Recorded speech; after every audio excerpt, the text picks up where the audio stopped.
Yehezkiel bab 43. Setelah itu, dia membawa aku ke pintu gerbang yang menghadap ke arah timur.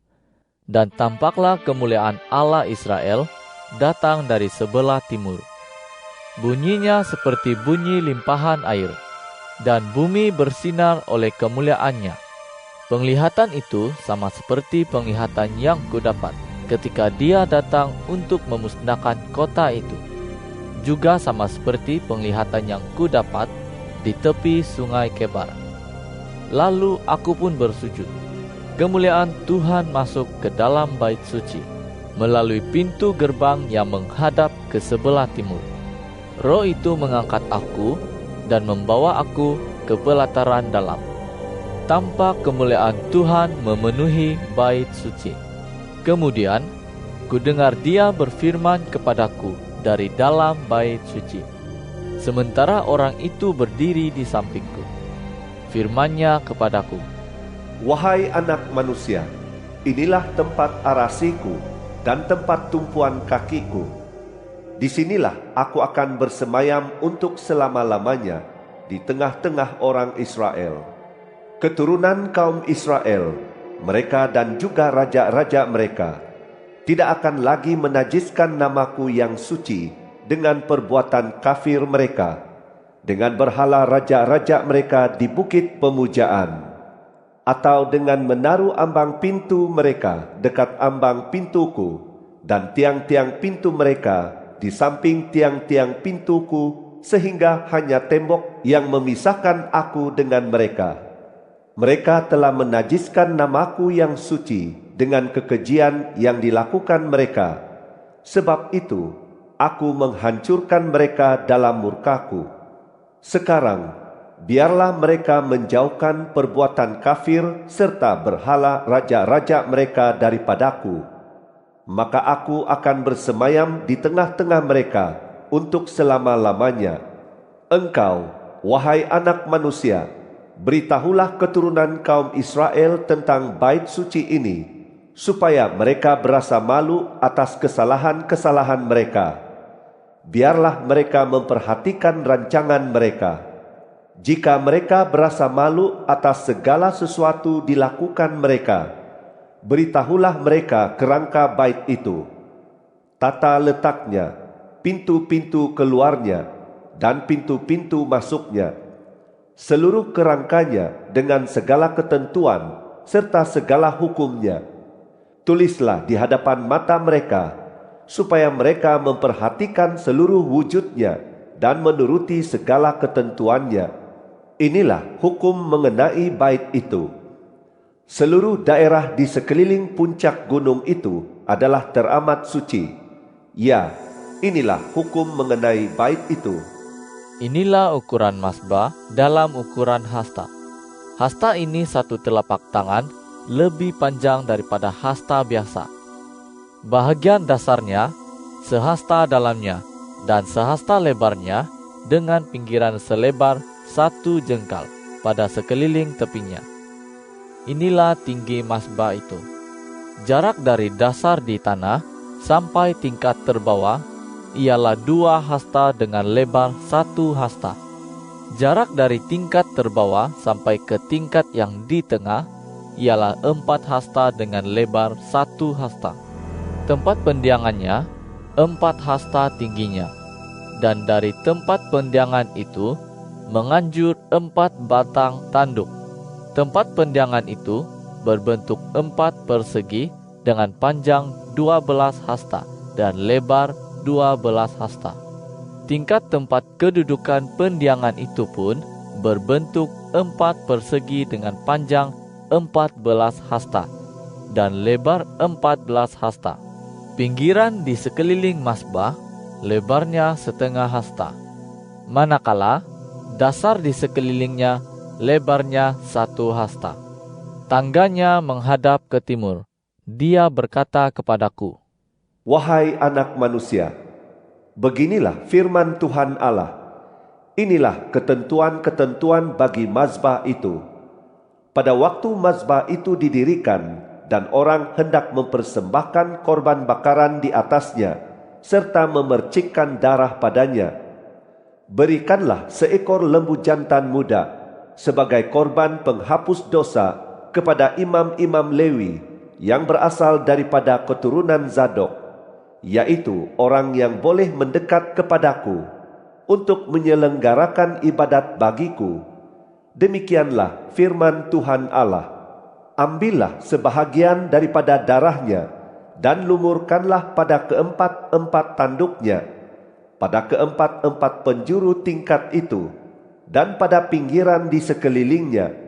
Demikianlah engkau harus menyucikan mazbah itu dan mengadakan pendamaian baginya. Ambillah pula lembu jantan untuk korban penghapus dosa. Biarlah lembu itu dibakar di tempat yang sudah ditentukan di bait suci, yaitu di luar tempat suci. Pada hari kedua, persembahkanlah seekor kambing jantan yang tidak bercacat cela sebagai korban penghapus dosa. Mazbah itu harus disucikan, sebagaimana sudah disucikan dengan lembu jantan. Sesudah engkau menyelesaikan penyucian, persembahkanlah seekor lembu jantan muda yang tidak bercacat cela dan seekor domba jantan yang tidak bercacat cela daripada kawanan domba. Bawalah semua itu ke hadirat Tuhan. Kemudian para imam harus menaburkan garam ke atasnya serta mempersembahkannya sebagai korban bakaran kepada Tuhan. 7 hari lamanya engkau harus mengolah seekor kambing jantan tiap-tiap hari sebagai korban penghapus dosa.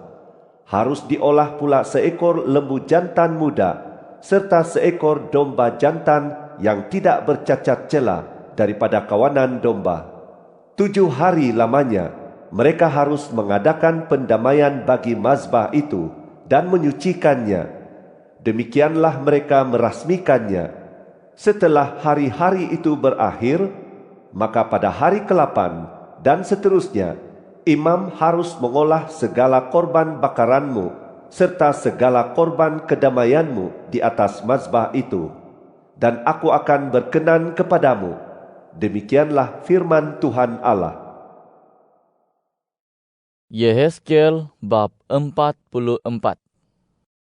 Kemudian dia membawa aku kembali menuju pintu gerbang luar tempat suci yang menghadap ke timur.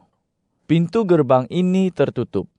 Tuhan berfirman kepadaku, Pintu gerbang ini harus tetap tertutup, tidak boleh dibuka. Tiada seorang pun boleh masuk melaluinya kerana Tuhan, Allah Israel, telah masuk melaluinya. Jadi, pintu itu harus tetap tertutup. Hanya raja itu yang boleh duduk di sana untuk makan santapan di hadapan Tuhan, kerana dia raja. Dia harus masuk melalui serambi pintu gerbang dan keluar melalui jalan itu juga. Kemudian, dia membawa aku melalui pintu gerbang utara ke depan bait suci. Ketika kuamati, tampaklah kemuliaan Tuhan memenuhi bait Tuhan. Lalu aku pun bersujud. Tuhan berfirman kepadaku, Wahai anak manusia, perhatikanlah, lihatlah dengan saksama, dan dengarlah baik-baik segala sesuatu yang kufirmankan kepadamu tentang segala ketentuan mengenai bait Tuhan dan tentang segala hukumnya. Perhatikanlah jalan masuk bait itu dan segala jalan keluar dari tempat suci. Katakanlah kepada orang derhaka, yaitu kepada keturunan kaum Israel, beginilah firman Tuhan Allah. Cukuplah segala kekejianmu itu, wahai keturunan kaum Israel, ketika kamu membawa santapan persembahan milikku, yaitu lemak dan darah. Kamu membawa masuk orang asing yang tidak bersunat hati dan tubuh mereka ke dalam tempat suciku, sehingga mereka mencemarkan baitku. Kamu mengingkari perjanjianku, sehingga segala kekejianmu bertambah. Kamu tidak menunaikan kewajiban dalam hal barang-barang tempat suciku, melainkan kamu mengangkat orang lain itu untuk menunaikan kewajiban di tempat suciku. Beginilah firman Tuhan Allah. Setiap orang asing yang tidak bersunat hati dan tubuhnya tidak boleh masuk ke tempat suciku. Ya, setiap orang asing yang ada di tengah-tengah orang Israel. Tetapi orang Lewi pun yang menjauh daripada aku pada masa kesesatan orang Israel, dan yang berpaling daripada aku demi mengikuti berhala-berhala mereka, akan menanggung kesalahan mereka. Mereka boleh bertugas di tempat suciku, menjadi pengawas di pintu-pintu gerbang bait suci, dan menyelenggarakan ibadat di dalam bait suci. Mereka boleh menyembelih korban bakaran dan korban sembelihan bagi bangsa itu, serta bertugas melayani bangsa itu. Namun demikian, kerana mereka telah melayani bangsa itu di depan berhala mereka, serta menjadi batu sandungan yang menyebabkan keturunan kaum Israel terjatuh ke dalam kesalahan, maka aku bersumpah mengenai mereka. Demikianlah firman Tuhan Allah, bahwa mereka akan menanggung kesalahan sendiri. Mereka tidak boleh mendekat kepadaku untuk menunaikan tugas sebagai imam bagiku, atau mendekati segala barangku yang suci dan yang teramat suci. Mereka akan menanggung aib serta akibat daripada segala kekejian yang dilakukan mereka. Walaupun demikian, mereka kutetapkan untuk menunaikan tugas di bait suci, khususnya segala pekerjaan yang berhubungan dengan bait itu dan segala sesuatu yang perlu dilakukan di situ. Akan tetapi, mereka yang akan mendekat kepadaku untuk menyelenggarakan ibadat bagiku ialah para imam Lewi dari Bani Zadok, yang menunaikan tugas di tempat suciku ketika orang Israel berpaling daripada aku. Mereka akan bertugas di hadiratku untuk mempersembahkan lemak dan darah kepadaku. Demikianlah firman Tuhan Allah. Selain itu, mereka pun akan masuk ke dalam tempat suciku dan mendekati meja suciku untuk menyelenggarakan ibadat bagiku. Mereka akan menunaikan kewajiban mereka terhadap aku. Pada waktu mereka memasuki pintu gerbang pelataran dalam, mereka harus memakai pakaian linen. Mereka tidak boleh mengenakan pakaian bulu domba apabila menyelenggarakan ibadat di pintu-pintu gerbang pelataran dalam atau di dalam bait suci.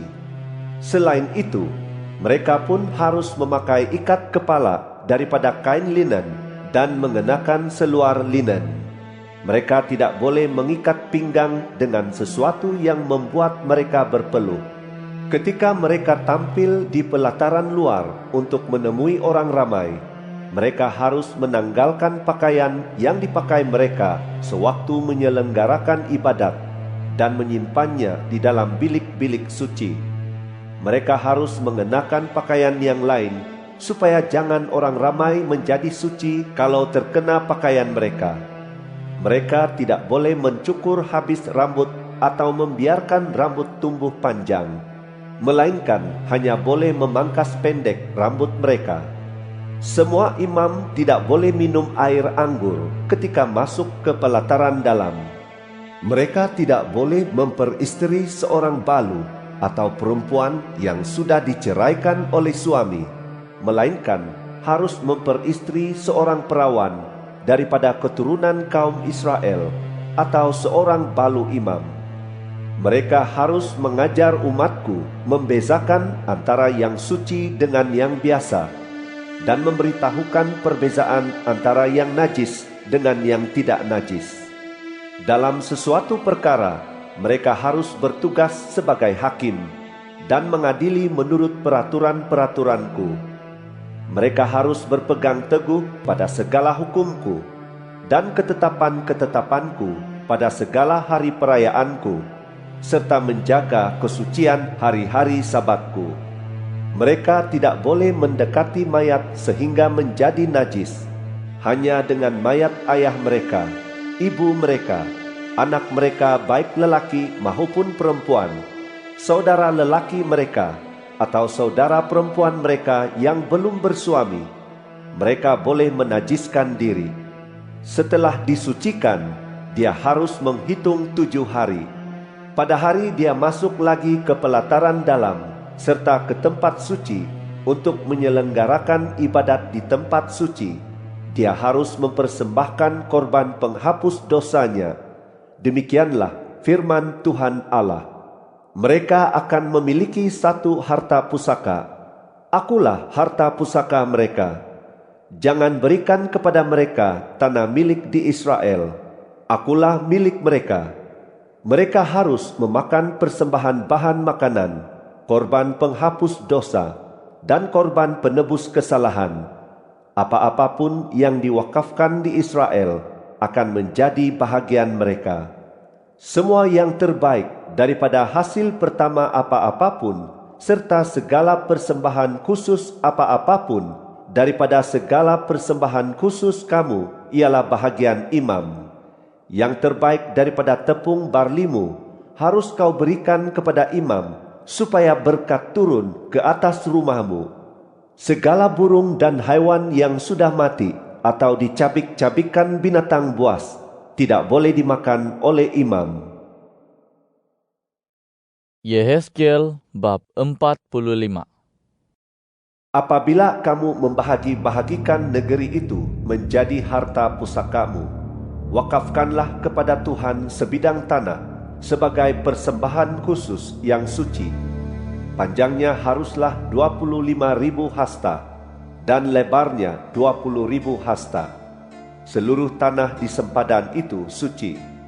Daripada bidang tanah itu, sediakanlah sebahagian tanah berbentuk 4 persegi seluas 500 hasta kali 500 hasta untuk tempat suci. Dan di sekelilingnya harus ada padang terbuka selebar 50 hasta. Daripada tanah yang suci itu pula, ukurlah sebidang tanah sepanjang 25.000 hasta dan selebar 10.000 hasta. Di kawasan inilah terletak tempat suci tadi, tempat yang maha suci. Kawasan itu ialah bahagian yang suci daripada tanah itu dan ditakdiskan bagi para imam yang datang mendekat untuk menyelenggarakan ibadat bagi Tuhan di tempat suci. Kawasan itu akan menjadi tempat perumahan mereka dan menjadi daerah yang suci untuk tempat suci. Baki tanah selebihnya, yakni yang sepanjang 25.000 hasta dan selebar 10.000 hasta, akan menjadi bahagian orang Lewi yang menyelenggarakan ibadat di bait suci. Mereka akan mendapat kota-kota milik sebagai tempat tinggal. Bersempadan dengan tanah persembahan khusus yang suci itu, tentukanlah tanah milik kota yang akan menjadi bahagian seluruh keturunan kaum Israel, yang selebar 5.000 hasta dan sepanjang 25.000 hasta.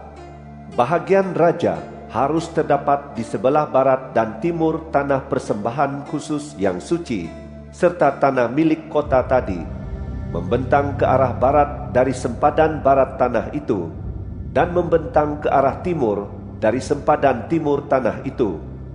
Panjangnya harus selaras dengan panjang salah satu bahagian milik suku Israel, dari sempadan barat sampai ke sempadan timur. Itulah tanah yang menjadi miliknya di Israel. Raja-raja yang kuangkat tidak akan menindas umatku lagi, melainkan akan menyerahkan negeri itu kepada keturunan kaum Israel menurut suku-suku mereka. Beginilah firman Tuhan Allah. Cukuplah itu, wahai raja-raja Israel. Jauhkanlah kekerasan dan penjarahan. Tegakkanlah keadilan dan kebenaran. Hentikanlah perampasan terhadap milik umatku. Demikianlah firman Tuhan Allah. Gunalah neraca yang betul, efa yang betul, dan bat yang betul. Efa dan bat harus sama ukurannya, sehingga satu bat dapat memuat 1/10 homer, dan satu efa dapat memuat 1/10 homer juga. Homer harus menjadi piawaian ukurannya. Shikal haruslah 20 gera, 20 shikal, tambah 25 shikal, tambah 15 shikal, sama dengan 1 mina. Inilah persembahan khusus yang harus kamu persembahkan: 1/6 eva daripada 1 homer gandum, dan 1/6 eva daripada 1 homer barli. Minyak sesuai ketetapannya menurut bat minyak, yaitu 1/10 bat daripada setiap kor, 10 bat atau 1 homer, kerana 10 bat sama dengan 1 homer. Dan seekor domba daripada setiap 200 ekor kawanan domba di padang subur Israel. Semua itu adalah untuk persembahan bahan makanan, korban bakaran, dan korban kedamaian, untuk mengadakan pendamaian bagi mereka. Demikianlah firman Tuhan Allah. Seluruh rakyat negeri harus mempersembahkan persembahan khusus itu kepada Raja Israel. Sesungguhnya, Raja wajib menyediakan korban bakaran, persembahan bahan makanan, dan persembahan minuman pada perayaan, bulan baru, hari Sabat, dan setiap hari perayaan keturunan kaum Israel. Dia harus mengolah korban penghapus dosa, persembahan bahan makanan, korban bakaran, dan korban kedamaian untuk mengadakan pendamaian bagi keturunan kaum Israel. Beginilah firman Tuhan Allah. Pada hari pertama, pada bulan pertama, ambillah seekor lembu jantan muda yang tidak bercacat cela, dan sucikanlah tempat suci itu.